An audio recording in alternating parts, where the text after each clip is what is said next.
तो आज की बड़ी खबर आपके सामने लगातार प्रस्तुत कर रहे हैं। बिहार के अगले मुख्यमंत्री के तौर पर नीतीश कुमार को आप देखेंगे, वो अपने 7वीं बार शपथ लेंगे। नीतीश कुमार आज 7वीं बार मुख्यमंत्री पद की शपथ लेने जा रहे हैं। आज शाम 4:30 बजे इस कार्यक्रम का आयोजन किया जा रहा है, जहां राज्यपाल की मौजूदगी में नीतीश कुमार शपथ ग्रहण समारोह में शामिल होंगे।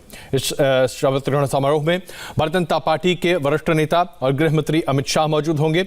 बीजेपी के अध्यक्ष जेपी नड्डा भी मौजूद होंगे। नीतीश कुमार के साथ ऐसा बताया जा रहा है कि 14 मंत्री शपथ लेने जा रहे हैं। जेडीयू से विजेंद्र यादव और स्पीकर रहे विजय चौधरी को मंत्री बनाया जा सकता है, इसकी बातें तय मानी जा रही हैं। विजय चौधरी के मंत्री बनने से स्पीकर का पद बीजेपी के कोटे में जा सकता है। खबर है कि नंद किशोर यादव को स्पीकर बनाया जा सकता है, जो कि भारतीय जनता पार्टी के वरिष्ठ नेता हैं।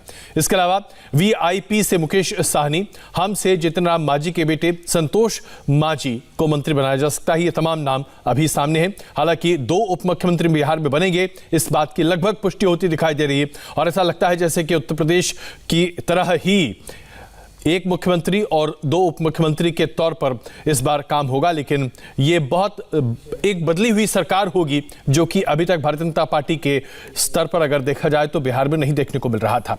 नीतीश कुमार सरकार बनाने के साथ ही बिहार में बीजेपी की एक नई शुरुआत भी हो रही है। पहली बार ऐसा होगा कि नीतीश कुमार के साथ सुशील मोदी उप मुख्यमंत्री के तौर पर नहीं होंगे। पहली बार तारकिशोर प्रसाद उप मुख्यमंत्री बनने जा रहे हैं। उनसे बात की हमारे संवाददाता नीतीश चंद्र ने। कटिहार से बीजेपी विधायक तारकिशोर प्रसाद डिप्टी सीएम बनने जा रहे हैं, हमारे साथ हैं। सर, बधाई हो आपको। कल करीब 2.5 घंटे तक आप मुख्यमंत्री आवास में थे, बीजेपी के तमाम बड़े नेताओं के साथ थे, क्या बातचीत हुई? देखिए, हमारा राष्ट्रीय नेतृत्व और प्रदेश नेतृत्व माननीय मुख्यमंत्री जी के साथ आगे मंत्रिमंडल का गठन और उसका विस्तार और कई ऐसे मुद्दे थे जो उनके स्तर से तय होना था, उस प्रक्रिया में वो लगे हुए थे।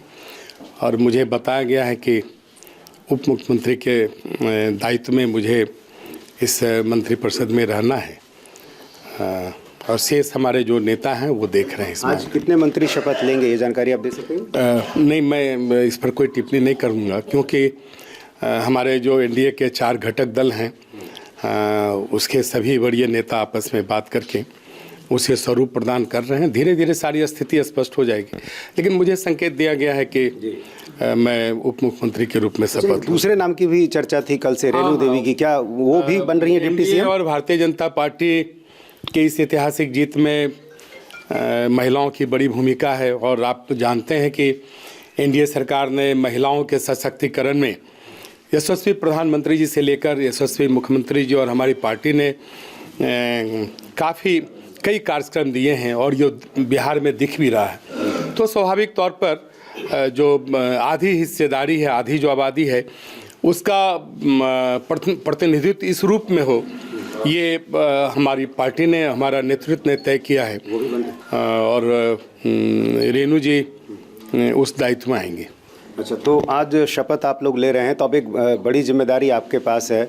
नीतीश कुमार के साथ सुशील मोदी का जो रिश्ता रहा है, बहुत करीबी रिश्ता रहा है, आपका कैसा अनुभव रहा है नीतीश जी के साथ, और आप इस जो एक अनुभव है उसका कैसे इस्तेमाल? उनके नेतृत्व में यह खूबी है जिसके कारण जब हम चुनाव में आए, एनडीए चुनाव में आई, हमारा राष्ट्रीय नेतृत्व ने उन्हें मुख्यमंत्री घोषित किया। तो उनके नेतृत्व में हम सब काम किए, बिहार में इतना बड़ा बदलाव हुआ और जो हमारे एनडीए के कार्यकर्ता हैं उनका सम्मान बढ़े और हम लोग बेहतर ढंग से मिलकर काम करें, चारों दल मिलकर काम करें, ये सुनिश्चित निश्चित रूप से करेंगे। जो हमारे कार्यकर्ताओं की भावना है और प्रदेश में हमारे जो कार्यकर्ता हैं वो सत्तारूढ़ दल के कार्यकर्ता हैं, ये उनको एहसास हो। सुशील मोदी थोड़े नाराज दिख रहे हैं, कह रहे हैं कार्यकर्ता का पद मुझसे कोई छीन नहीं सकता। मैं देखिए, सुशील कुमार मोदी जी से मैंने राजनीति का कहना भी सीखा है, हमारे बड़े नेता हैं, मैं कोई टिप्पणी नहीं करूँगा और उनके मार्गदर्शन में हम सबों ने आज काम करके एक सामान्य कार्यकर्ता को आज इतने बड़े दायित्व में देना,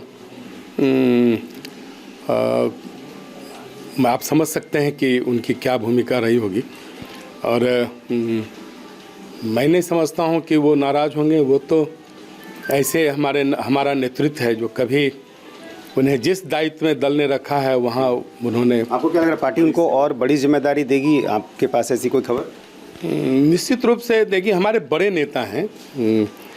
जिम्मेदारी तो अलग चीज़ है और पद से ना कोई बड़ा होता है ना छोटा होता है। मैं आज उप मुख्यमंत्री के पद पर शपथ ले लूँगा तो मैं कोई बहुत बड़ा नेता नहीं हूँगा। मैं सामान्य कार्यकर्ता रहूँगा और जो मंत्रिपरिषद का दायित्व है, जो हमारी सीमाएं हैं, उस सीमाओं के अंदर हम बेहतर ढंग से सूबे की सेवा करेंगे और काम करेंगे। आखिरी सवाल, सुशील मोदी की जो छवि रही नीतीश कुमार के साथ, जो रिश्ता रहा बहुत करीबी का रहा, तो ऐसा कहा गया कि नीतीश कुमार के बिल्कुल करीब हैं, पार्टी लाइन से कई बार हटकर भी बोलते दिखे।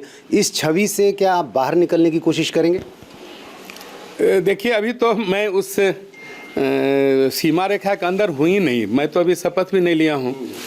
लेकिन जो भारतीय जनता पार्टी के प्रतिनिधि के रूप में, उनके मंत्री के रूप में, उप मुख्यमंत्री के रूप में माननीय मुख्यमंत्री जी के साथ जो बेहतर हो सकता है हम सब करेंगे। भारतीय जनता पार्टी का अपना एक बेहतर वजूद है और वो सारी चीज़ों का ध्यान रखा जाएगा। माननीय मुख्यमंत्री जी के प्रति हमारी पार्टी ने मुख्यमंत्री के रूप में उन पर विश्वास प्रकट किया है, तो कहीं न कहीं उनके नेतृत्व क्षमता पर किया है।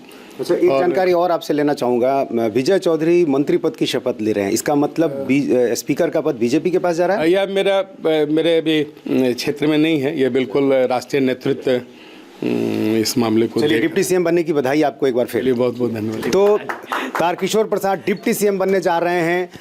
कटिहार से बीजेपी के विधायक हैं, 4 बार जीत चुके हैं और जाहिर है जो इनके समर्थक हैं, कार्यकर्ता हैं, उनमें खुशी की लहर है। आज शपथ ग्रहण समारोह होगा। कैमरामैन विनोद कुमार के साथ नीतीश चंद्र, इंडिया टीवी, पटना।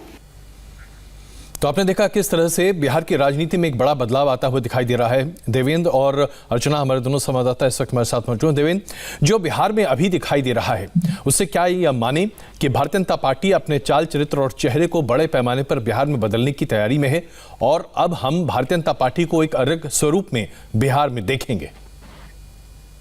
और कम से कम मैसेज देने की जरूर कोशिश की गई है और बिहार के स्तर पे हो या ना हो, लेकिन पार्टी के स्तर पे जरूर है। बिहार बीजेपी में अभी तक वही होते रहा है जो कि सुशील मोदी एक तरह से कमांड करते थे, चाहे प्रदेश अध्यक्ष कोई भी हो। कम से कम इस मैसेज के सारे, इस फेरबदल के सारे बीजेपी ये मैसेज देने की कोशिश कर रही है कि वो उससे अलग है। वो कितना इफेक्टिव होगा ये आगे आने वाले दिनों में पता चलेगा। लेकिन क्योंकि एक दिलचस्पी ये है कि जिस तारकिशोर प्रसाद को बनाया गया है डिप्टी सीएम या रेणु देवी, ये दोनों ही सुशील मोदी कैंप के नेता माने जाते हैं और सुशील मोदी ने इनको आगे बढ़ाया। रेणु देवी के बारे में तो दिलचस्पी ये थी कि इस विधानसभा चुनाव में उनका टिकट काटने के लिए पार्टी के सूत्र ये बता रहे थे कि प्रदेश अध्यक्ष है डॉक्टर संजय, जो कि खुद वहां से आते हैं, वो अड़े हुए थे। तो आप अंदाजा लगाइए कि किस प्रकार से रेणु देवी की किस्मत एक तरह से पट्टी है कि कहा तो विधानसभा चुनाव में टिकट कटने का खतरा मंडरा रहा था, लेकिन अब वो डिप्टी सीएम तारकिशोर प्रसाद, जो कि कभी जिले की टीम में नहीं रहे, कभी प्रदेश सरकार में मंत्री नहीं रहे, सीधे डिप्टी सीएम के तौर पर शपथ ले रहे हैं। तो ये सारी चीजें इस तहत की जा रही है। ये बीजेपी की कोशिश है कि सुशील मोदी से अलावा उनसे अलग बीजेपी को आगे बढ़ाया जाए। ये कितना इफेक्टिव होगा ये आगे आने वाले दिनों में पता चलेगा। रहेगी बात नीतीश कुमार के साथ कोऑर्डिनेशन की, तो निश्चित तौर पे इन नेताओं के सामने एक बड़ी चुनौती होगी, चाहे शासन के अनुभव के मामले में या लोकप्रियता के मामले में, नीतीश कुमार को किसी तरीके से चैलेंज कर सके। देवेंद्र, कल आप जो बात कर रहे थे स्पीकर को लेके, देखिए आखिरकार वही होने जा रहा है। स्पीकर का जो पद है वो बीजेपी के खाते में जा रहा है, तो ऐसे में क्या चर्चा हुई थी, जरा इनसाइड थोड़ी तो हमें बताइए। कल आपने बताई थी थोड़ी बहुत चीजें।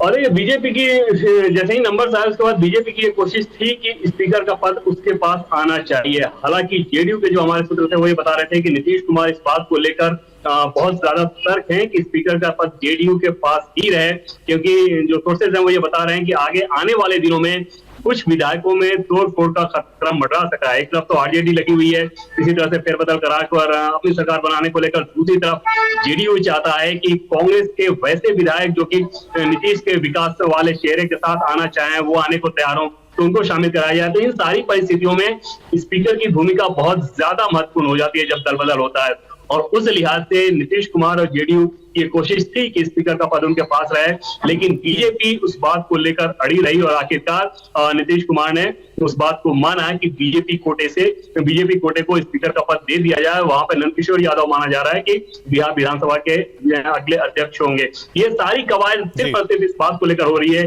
कि आगे आने वाले कुछ महीनों में बिहार में विधायकों में आप दल बदल का खेल देख सकते हैं। जी बिल्कुल। अर्चना, हम आपसे इस बात पर चर्चा करेंगे कि आखिरकार रेणु जी के उप मुख्यमंत्री बनने के बाद क्या ये माने कि जिस तरह से राबड़ी देवी जब मुख्यमंत्री थी रिमोट कंट्रोल से चलती थी, क्या यही स्थिति एक बार फिर रेणु देवी के साथ भी होगी? करेंगे चर्चा एक छोटे से ब्रेक के बाद।